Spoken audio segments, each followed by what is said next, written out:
जहां पे evolution chapter का आज हम पार्ट नंबर 3 जो है वो डिस्कस कर रहे हैं। इवोल्यूशन का पार्ट नंबर 3। अगर हम बात करें आज इस चैप्टर की, उससे पहले मैं बात करना चाहूंगा नए बैच की। मैं बात किसकी करूंगा बेटा? न्यू बैच, ठीक है ना। विजय एजुकेशन के द्वारा बेटा आज नया बैच लॉन्च किया गया है, 3.0 बैच। अगर किसी बच्चे ने अभी तक ऑनलाइन तैयारी शुरू नहीं की है, अभी तक विजय एजुकेशन का कोई भी बैच ज्वाइन नहीं किया है, तो आप विजय एजुकेशन का ऐप डाउनलोड करके ये 3.0 बैच ज्वाइन कर सकते हो। और बेटा आपने पहले से ही अगर बैच ज्वाइन किया हुआ है तो आपके बैच में रेगुलर क्लास चलती रहेगी।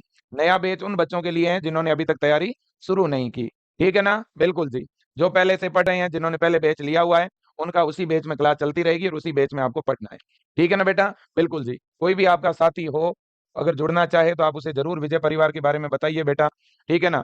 और आपसे मेरा एक निवेदन भी है कि इस नए बैच के बारे में एक शॉर्ट वीडियो बना करके आप विजय एजुकेशन का जो हेल्पलाइन नंबर है उस पर आप व्यवहार, पढ़ाने का तरीका, नोट्स, कंटेंट, क्लासें कैसी लगती है वो भी आप 2 या 3 मिनट की वीडियो में जो है रिकॉर्ड करके और हमें जरूर भेजें और आप भी उसे शेयर करें। तो देखिएगा, शुरू करते हैं आज का चैप्टर।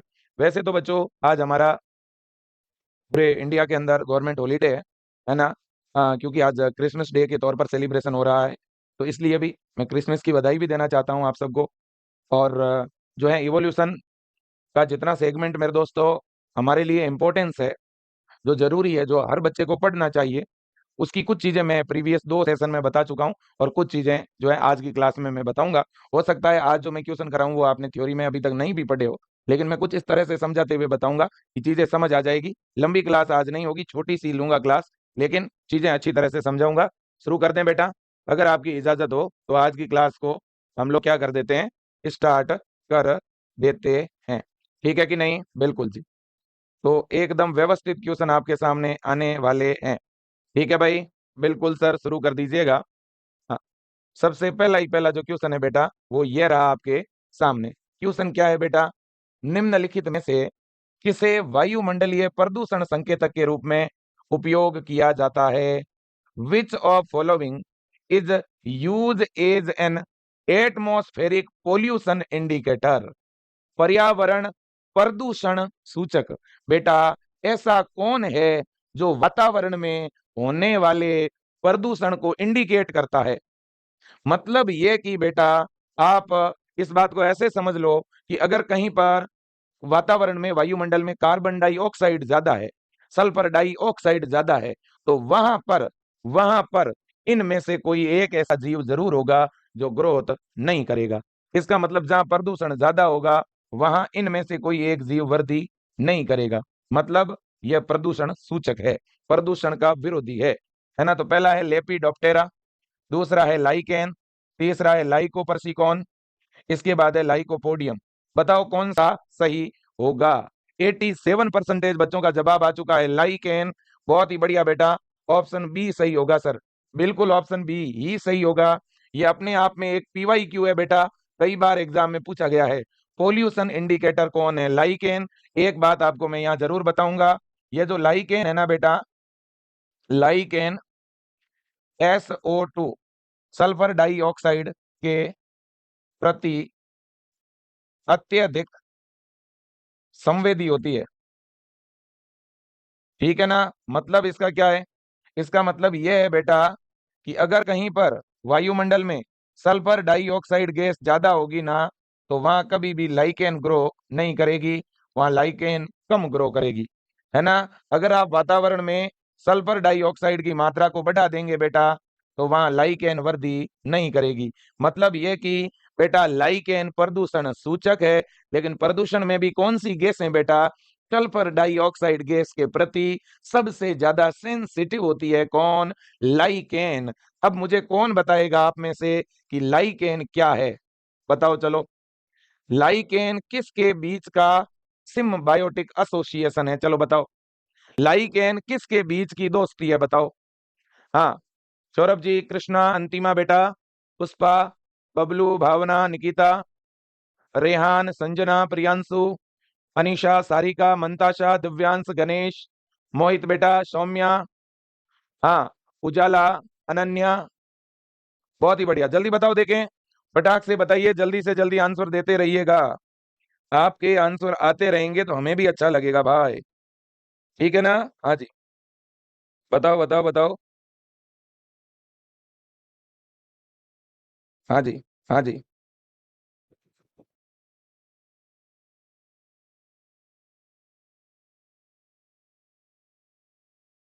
हाइकोबायोन्ट एंड माइकोबायोन्ट, ये किस बच्चे ने लिखा भाई? सही लिखा तूने। फंगी एंड एल्गी, बिल्कुल सही है। चलो जी, देखो बेटा, ये बात वैसे सबको पता भी है कि लाइकेन जो है ना बेटा, शैवाल और कवक के बीच का सहजीवन है। शैवाल और कवक आपस में मिलकर के लाइकेन का निर्माण करते हैं, है ना? शैवाल जिसको अपन एल्गी कहते हैं, कवक जिसे अपन फंजाई कहते हैं। ठीक है ना? इन दोनों के बीच का सिम्बायोटिक एसोसिएशन ही क्या है बेटा? लाइकेन। भूलोगे तो नहीं ना? बहुत ही बढ़िया, वेरी गुड। चलो, इसके बाद में अगले क्वेश्चन की तरफ चलते हैं। अगला क्वेश्चन, है ना? अगला क्वेश्चन भी इंपॉर्टेंट है, एग्जाम में कई बार पूछा गया है। पशु पालन और पादप प्रजनन कार्यक्रम किसके उदाहरण है? Animal husbandry and plant breeding program are the example of. बताओ, पशु पालन और पादप प्रजनन कार्यक्रम किसके उदाहरण है? प्रतिवृत्ति विकास के यानी रिवर्स इवोल्यूशन के, कृत्रिम चयन यानी आर्टिफिशियल सिलेक्शन के, उत्परिवर्तन यानी म्यूटेशन के, प्राकृतिक चयन यानी नेचुरल सिलेक्शन के। जल्दी बता दो भाई। हाँ, पशुपालन बेटा, किसान पशुपालन करता है, खेती बाड़ी करता है ना, पादप प्रजनन का यही मतलब हुआ, है ना? अच्छी अच्छी ब्रीड तैयार करता है, अच्छी अच्छी किस्में तैयार करता है। तो कहीं ना कहीं वो किस तरह का सिलेक्शन करता है? नेचर तो उसे सेलेक्ट करके देगी नहीं कि ये बढ़िया ब्रीड है, बढ़िया वेराइटी है। वो खुद आर्टिफिशियल सिलेक्शन करेगा। वो कृत्रिम रूप से चुनाव करेगा अच्छे पादपों का, और उनके उनके बीच में प्रजनन करा के कृत्रिम चयन, ध्यान रखो हमेशा, कृत्रिम चयन बेटा पशुपालन और पादप प्रजनन कार्यक्रम को बढ़ावा देता है। याद रख लोगे ने? बिल्कुल, ऑप्शन बी आपका सही होगा, आर्टिफिशियल सिलेक्शन, है ना? याद रखना, प्लांट ब्रीडिंग और एनिमल ब्रीडिंग जो प्रोग्राम है उनका एग्जाम्पल है आर्टिफिशियल सिलेक्शन। आगे बढ़े भाई, कोई दिक्कत नहीं ना? बहुत ही बढ़िया। अब इसके बाद में नेक्स्ट क्वेश्चन, नेक्स्ट है बेटा, paleontological evidence for evolution refer to. Paleontological evidence, है ना? जब भी एग्जाम में बेटा ये क्वेश्चन आता है ना, तो यहां पर भी इस तरह से लिखा हुआ आएगा इस क्वेश्चन में। आप ध्यान रखना, विकास के लिए, है ना, पैलिएंटोलॉजिकल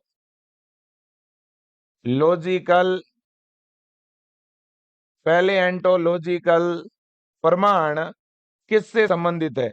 पैलिएंटोलॉजिकल प्रमाण किससे संबंधित है? पहला, भ्रूण के विकास से यानी डेवलपमेंट ऑफ एम्ब्रियो। दूसरा, समजात अंग यानी होमोलोगस ऑर्गन। तीसरा, जीवाश्म यानी फॉसिल। और चौथा, समरूप अंग यानी एनालोगस ऑर्गन। जल्दी बताइए, फटाक से बताइए बेटा, तुरंत बताएंगे जी। बहुत ही बढ़िया, इम्तियाज, जाहिद, मनु, शिखा, पल्लवी, शिवम, पी वर्मा, बहुत बढ़िया बेटा, संध्या, शारिका, वेरी गुड, मोहित, भावेश, बबलू, हाँ, काजल, अतुल, बहुत खूब, प्रिया, मंतासा, शिखा, दीक्षा, हाँ, कृति, बहुत बढ़िया, हाँ जी, बहुत खूब बेटा, बहुत खूब। अब देखिएगा इसका राइट आंसर क्या होना चाहिए। इसने बोला है पेलिएंटोलॉजिकल एविडेंस। बेटा, पेलिएंटोलॉजिकल एविडेंस हमेशा किसको? फॉसिल को, यानी जीवाश्म संबंधी प्रमाण को, जैव विकास के यानी इवोल्यूशन के जो जीवाश्मीय प्रमाण है ना बेटा, उनको बोला जाता है पेलिएंटोलॉजिकल एविडेंस। याद रख लेना, इसे इवोल्यूशन के बेटा जीवाश्मीय प्रमाण भी हम बोलते हैं, है ना? क्योंकि इवोल्यूशन हुआ कि नहीं हुआ, इसके ये सबसे अच्छे प्रमाण हैं।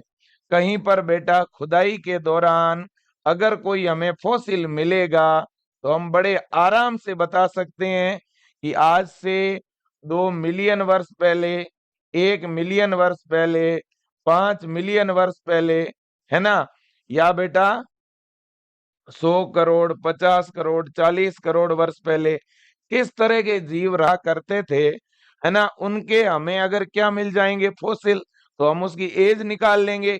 एज निकाल के हम बड़े आराम से बता सकते हैं कि हमारे पृथ्वी पे पहले कैसे जीव रहा करते थे, है ना। तो पहली एंटोलॉजी, एक होता है पहली एंटोलॉजी। पहली एंटोलॉजी का मतलब होता है बेटा स्टडी ऑफ फॉसिल, जीवाश्मों का अध्ययन। अगर कभी भी आपसे पूछना जीवाश्मों का अध्ययन, है ना, किसका अध्ययन बेटा, जीवाश्मों का, स्टडी ऑफ फॉसिल, ये एग्जाम में कई बार पूछा गया है। स्टडी ऑफ फॉसिल, जीवाश्मों का अध्ययन क्या कहलाएगा बेटा, जीवाश्मों के अध्ययन को, किसके अध्ययन को बेटा, जीवाश्मों के अध्ययन को हम क्या कहते हैं जी क्या बोलते हैं हम बोलते हैं पैलियोंटोलॉजी। ठीक है कि नहीं, बिल्कुल ठीक है, ये बात आपको याद रखनी है। पैलियोंटोलॉजी का मतलब होता है जीवाश्मिकी। ठीक है कि नहीं, बिल्कुल जी, जीवाश्म विज्ञान भी हम इसे कह सकते हैं। इसके बाद में अगले क्वेश्चन की तरफ हम चलते हैं, बिल्कुल चलिएगा। अगला क्वेश्चन है fossil are generally found in, बेटा जीवाश्म सामान्यतः पाए जाते हैं, जीवाश्म कहाँ पर मिलेंगे, किस तरह की चट्टानों में मिलेंगे, अवसादी चट्टान यानी सेडिमेंट्री रॉक, आग्नेय चट्टान, आग्नेय रॉक, कायांतरित चट्टान, मेटामॉर्फिक रॉक, या किसी भी प्रकार की चट्टान, एनी टाइप ऑफ रॉक। बताइए, देखिए बेटा आप, क्रिसमस, है ना, बहुत ही बढ़िया, शानदार जी, शानदार जी, शानदार। सर मैंने आज नया बैच ज्वाइन किया है, बेटा आपका स्वागत है, आपका अभिनंदन है। जो भी बच्चे विजय एजुकेशन का 3.0 यानी न्यू बैच ज्वाइन कर रहे हैं, ठीक है ना, मैं उन बच्चों को थैंक यू बोलना चाहता हूं, ठीक है ना। और इस नए बैच के अंदर क्लासें कब स्टार्ट होगी, तो क्लासें शुरू करेंगे जनवरी फर्स्ट वीक, जनवरी के पहले सप्ताह में इस नए बैच में क्लास स्टार्ट करेंगे। 790 में बैच मिल रहा है, पहले आओ पहले पाओ, ठीक है ना। हाँ ठीक है ना, बिल्कुल जी, बिल्कुल बिल्कुल बिल्कुल, मैंने भी आज बाय किया है, बिल्कुल। आज एक बात बहुत बढ़िया हो गई, आज आधे फोन आए बच्चों के जिन्होंने बैच लिया हुआ था, उन्होंने फोन करके बच्चों को ज्वाइन करवाया है, ये मुझे काफी सेटिस्फाइंग लगा। बहुत बड़ी संख्या में जिन्होंने पहले बैच लिए हुए थे, उन्हीं बच्चों ने फोन करके किसी अपने दोस्त को, किसी ने अपने भाई को, या कोई फर्स्ट बीएससी नर्सिंग में जिसका एडमिशन हो चुका था, उनका छोटा भाई बहन अगर तैयारी कर रहा था तो उन्होंने उनको भी बैच दिलाए, बहुत अच्छा लगा। और इसके लिए एक बार सब लोग अपने खुद के लिए थम्स अप का साइन कमेंट बॉक्स में डाल दीजिएगा। कम से कम आज आप सारे लोग पढ़ तो पा रहे हो और आप सब रेगुलरिटी से पढ़ तो रहे हो, ये एक अच्छी बात है। वैसे आज हॉलीडे था, छुट्टी थी, है ना, लेकिन हमारे जो स्टाफ साथी है उन्होंने भी मुझे कहा विजय सर आज क्लास रहने देते हैं, लेकिन मैंने उनको मना किया। मैंने कहा आज एक दिन अगर अपन क्लास मिस कर देंगे ना, तो हमेशा इस तरह का माइंड सेट बनने लगेगा कि यार चलो एक दिन मिस करते हैं, क्या ही होता है, क्या ही फर्क पड़ता है। तो रेगुलरिटी जरूरी है बेटा, हमारे लिए एक एक दिन इंपॉर्टेंट है, भले ही आज थोड़े कम क्वेश्चन कर लेंगे, उससे क्या फर्क पड़ता है। हाँ, जीवाश्म कहाँ पाए जाते हैं बेटा, जीवाश्म जो हैं वो पाए जाएंगे सेडिमेंट्री रॉक में, है ना। अब मेरे जैसा कोई बंदा होगा, है ना, कहीं रास्ते में जा रहा होगा, उसे कोई हड्डी वड्डी दिख जाएगी, कहीं कोई कुत्ते की मौत हुई होगी, उस बंदे को हड्डी दिख गई, बंदा उसे पॉलीथीन में लेके आ गया स्टूडियो के अंदर कि ये देखो जीवाश्म मिल गया डायनासोर का, ठीक है ना। तभी भाई किसी ने कहा ये डायनासोर का नहीं है, है ना, हाँ, ये तो कोई डॉगी है, उसकी डेथ हो गई थी कुछ दिन पहले ही। ठीक है ना भाई, इसको बाहर फेंक दे। ये डायनासोर्स का कोई इस तरह का जीवाश्म नहीं है। तो यूं थोड़ी ना है कि जीवाश्म कहीं धरातल पर पड़ी हुई जो हड्डियां दिख रही है आपको वही जीवाश्म, अरे नहीं भाई। जो जीव ऑलरेडी धरती पर मौजूद है उसको तो अपन, वो तो ऑलरेडी जीवित है, तो उसकी तो हड्डियों का स्टडी क्यों करनी, वो तो जीवित है। उसकी तो भले ही स्टडी करो ना, कौन मना कर रहा है ना। जीवाश्म का मतलब ये हुआ कि कोई जीव पहले मर गया, है ना, कई हजारों मिलियंस लाखों साल पहले वो धरती पर थे। ठीक है ना। तो हम ये जानना चाहते हैं कि लाखों और करोड़ों साल पहले किस तरह के जीव रहा करते थे, कैसे जंतु रहा करते थे, उनके शरीर की कैसी बनावट थी। ठीक है, क्योंकि लाखों साल पहले उनकी बनावट थोड़ी अलग रही होगी। अब इवोल्यूशन हो गया तो अब थोड़े अलग तरह के जीव दिख रहे होंगे। इस दौर में क्या क्या बदलाव हुए वो हमें जीवाश्म को देखने से पता चल जाता है। और हमें बहुत सारे जीवाश्म मिले हैं बेटा। हमें ड्रायोपिथेकस, रामापिथेकस, मानव का पूरा वंश क्रम मिल गया है कि जो है 1 साल पहले मानव कैसा था, 2 लाख, 1 साल पहले नहीं भाई, 1 लाख वर्ष पहले। ठीक है, 2 लाख साल पहले कैसा था, 3 लाख साल पहले कैसा था। ठीक है ना। हाँ जी। तो ये सारी चीजें तो फोसिल से ही पता चलती है। ठीक है कि नहीं, बिल्कुल जी। अब देखो देखें, इसके बाद में बेटा हम अगले क्वेश्चन की तरफ चलते हैं। नेक्स्ट जो हमारा क्वेश्चन है वो भी बहुत ज्यादा इंपॉर्टेंट है। पहले ये क्वेश्चन लेना चाहेंगे। ये देखो, विशेष सर्जन सिद्धांत, इसे बेटा विशिष्ट सृष्टिवाद कहते हैं। According to theory of special creation, what is the age of earth. बेटा विशेष सर्जन सिद्धांत के अनुसार पृथ्वी कितनी पुरानी है, पृथ्वी की आयु कितनी है, बताओ देखे। विशिष्ट सृष्टिवाद, इसमें क्या कहा गया है बेटा, इसमें क्या कहा गया है, लाइफ कैसे आई इस अर्थ पे, कोई बता सकता है। और इन्होंने क्या कहा, हमारी अर्थ कब बनी। इन्होंने पृथ्वी की उत्पत्ति के बारे में क्या बोला, 2000 वर्ष पहले, 4000 वर्ष पहले, 4000 मिलियन वर्ष पहले, या 13.8 बिलियन वर्ष पहले, बताओ तो। या 13.8 बिलियन वर्ष पहले, बताओ तो, बताइए देखें। हाँ हाँ।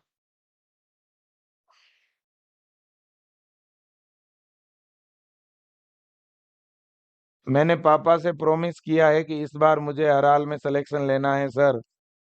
बिल्कुल होगा बेटा। अगर आपने पापा से प्रॉमिस किया है तो उस प्रॉमिस को पूरा करने के लिए इन आने वाले 6-7 महीनों में जम के तैयारी करनी है, एक भी क्लास मिस नहीं करनी है। विजय एजुकेशन ऐप के अंदर जो डेली क्लासें चलती है उनको अटेम्प्ट करना है। ठीक है ना। हाँ, न्यू बैच का क्लास न्यू बैच का क्लास 7-8 दिन के अंदर, 10 दिन के अंदर अंदर शुरू कर देंगे अपन। नया बैच जिन्होंने ले लिया है वो नया बैच लेने के बाद अपनी 3 कॉपियां खरीद लो पहले, 3 नोटबुक ले लो, या एक बड़ा रजिस्टर ले लो, उसमें आपको नोट्स बनाना पड़ेगा। ठीक है, और बिल्कुल मेंटली तैयार हो जाओ। सिलेबस का प्रिंट निकाल के रखो या सिलेबस नोट कर लो ऐप में जाकर के, प्रीवियस ईयर का पेपर लिख लो अपनी कॉपी के अंदर, है ना, तब तक आपकी क्लासें शुरू हो जाएगी। हाँ, बहुत ही बढ़िया। अब देखो बेटा, इन लोगों ने कहा था, ये जो स्पेशल क्रिएशन थ्योरी है ना, जिसको अपन विशिष्ट सृष्टिवाद कहते हैं, इस थ्योरी में यह कहा गया है कि हमारी पृथ्वी 4000 वर्ष पहले बनी। तो ये बात